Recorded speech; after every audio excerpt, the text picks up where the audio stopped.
My mission is simple, to make you money. I'm here to level the playing field for all investors. There's always a bull market somewhere, and I promise to help you find it. Mad Money starts now. Hey, I'm Cramer. Welcome to Mad Money. Welcome to Cramerica. Other people want to make friends. I'm trying to make you some money. My job is not just to entertain, but to educate and teach you. So call me at 1-800-743-CNBC or tweet me at Jim Cramer. You want to know what's driving this market to new all-time highs? Dow gaining 133 points today, S&P climbing 0.56%, NASDAQ pole vaulting 1.01%. It's not the Fed. It's not the trade talks. It's demand. Buy. Yes, demand for money. Buy. Demand for homes. Demand for data processing. Demand for cancer drugs. Demand for programming. Demand for fabulous cell phones. Demand for planes.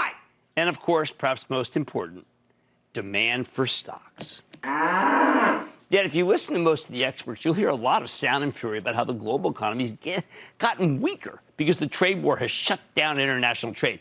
I don't want to sugarcoat anything. The global economy has absolutely taken a hit year over year, and the tariffs are part of that. But here's the thing. Many stocks were trading like we were about to get an even more stringent round of tariffs, and that didn't happen. Instead, the president started negotiating with China, and that allowed a host of flailing stocks to get their mojo back. The trade truce just made it possible, though. Without strong demand, the averages never would have made it this far. Let me walk you through the places where that demand is most palpable so you see why I kept hitting that buy button. First, there's the demand for money. With interest rates ultra low, banks are doing brisk business, especially with the consumer. The financials started running when J.P. Morgan, Citigroup, and Bank of America kicked off this earnings season with really, truly astonishing numbers. The big takeaway from this reporting period is that domestic consumers are so strong that they've been able to offset the industrial weakness related to world trade. Given that the consumer accounts for 2/3 of the U.S. economy, the banks are in great shape, and that's how their stocks could rocket higher. No wonder LVMH, which is the big French company, wants to buy Tiffany. A flush consumer is a Tiffany shopper. No bid yet, but a stock that's up 31%, well, we're not going to miss that in Mad Money, are we? All right, it's not just the consumer. Businesses also have a voracious appetite for money. So many companies realize they can borrow at low rates and then use that money to buy back stock when the market goes down.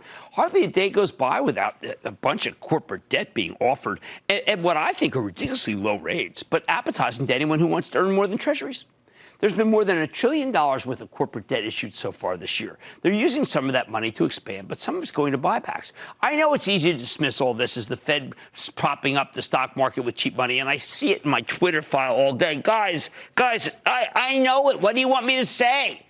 Our interest rates are higher than the rest of the developed worlds, okay? Compared to Europe or Japan, our money's not cheap at all. So enough already with Jim. It's all just a big bubble. You know what? I'm here to try to help you make money, not to pop bubbles. Either way, when there's strong demand for money, the banks have good earnings. When the banks have good earnings, they tend to boost their dividends and bring back big buybacks. And when that happens, their stocks become investable, whether it's a bubble or not. Again, no judgments, people. You can miss out on a whole rally. It's been a bubble. Let me give you do you know it's been a bubble since August of 1982? Number two, there's the demand for housing. This is hard to see because we simply don't have enough houses for sale in this country. That's put a crimp on the mortgage, on the aggregate housing numbers. But homes are changing hands here and changing hands rapidly ever since the last dip of mortgage rates.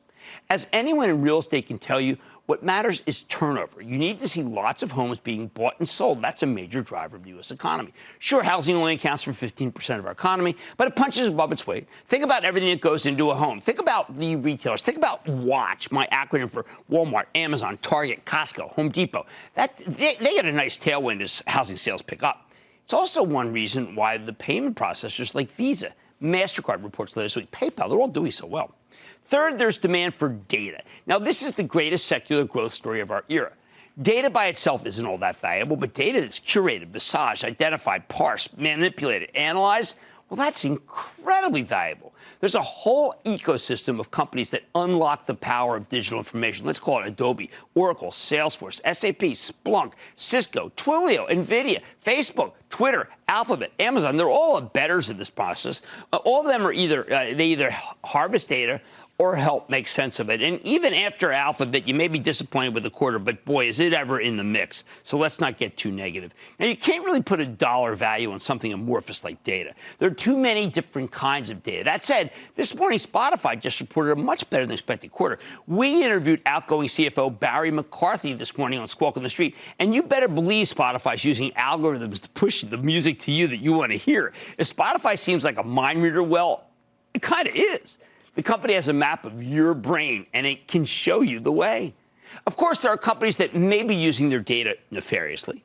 We got a whole host of politicians who seem to care a lot more about what Facebook's doing with your data than the actual users do. I don't know the answer here, but I do know that data is the coin of the realm. As long as they get that data voluntarily, I am telling you, I do not see a big deal about Facebook. Demand for data is also driving the big run in semiconductor stocks like Intel and AMD. You need them to process data, whether it's at the PC level or the data center level, where NVIDIA is beginning to dominate again. We know Amazon Web Services, Google Cloud, Microsoft Azure, and IBM all have capabilities to store and process that data. Fourth, when you look at the pharmaceutical landscape, and I think it's important to point this out, it's clear that combating cancer has become a gigantic tentpole business for many drug companies.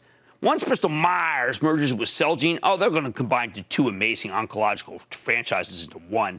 AstraZeneca's cancer business is incredibly strong. Amgen's trying to crack in it. Merck's Keytruda is already there. Could be the greatest selling drug of all time. This is a hugely profitable part of the pharma industry, and for good reason.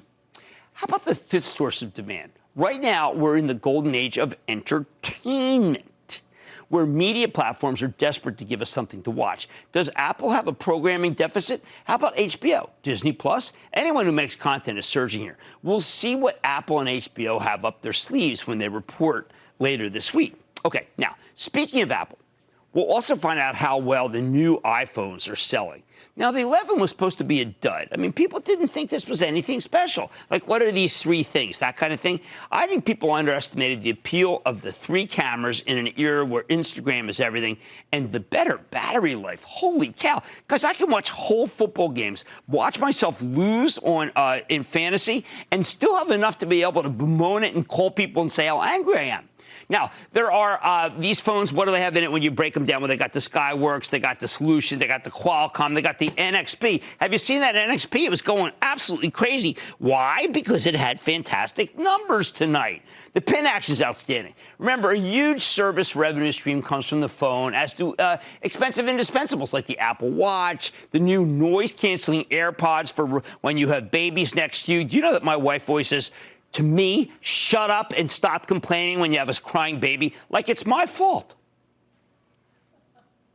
6 planes. We had Doug Parker, the CEO of American Airlines, on the show on Friday, and he talked about trying to be reimbursed by Boeing for around $400 million in losses from missed fares, thanks to the 737 MAX disaster. Parker's not alone. But even though we don't have enough aircraft, the demand for air travel continues unabated. Most people in the world still haven't flown a plane. There are only two big aircraft manufacturers on Earth, Boeing and Airbus. The demand has massively overwhelmed the supply, hence why Boeing stock refuses to roll over. I bet you all that negative testimony tomorrow won't really hurt the stock.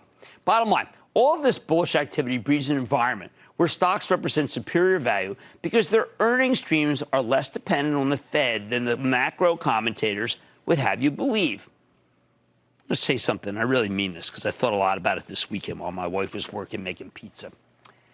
These macro guys, they're constantly jabbering about aggregate data without ever talking about demand itself, because they don't do the homework. It's too time-consuming. It keeps you from having that great Cabernet, okay? It keeps you from catching the kids' games or maybe binging on Netflix. It keeps you from gorging on the NFL. But it's what you have to do in order to do this job. You need to listen to the conference calls to know who has demand and who doesn't. Right now, the demand eyes have it, and that's a big reason why we can keep going higher. Sorry, but I just had to put it that way because, believe me, these weekends are torture during earnings season. I just wanted a good cab. John in Alabama, please, John. Hey, Jim. Booyah from the Roll Tide State. No, man, I love that. What's up? Hey, I'm approaching retirement. The market's approaching all-time highs. I feel like my portfolio should include gold to help protect my retirement.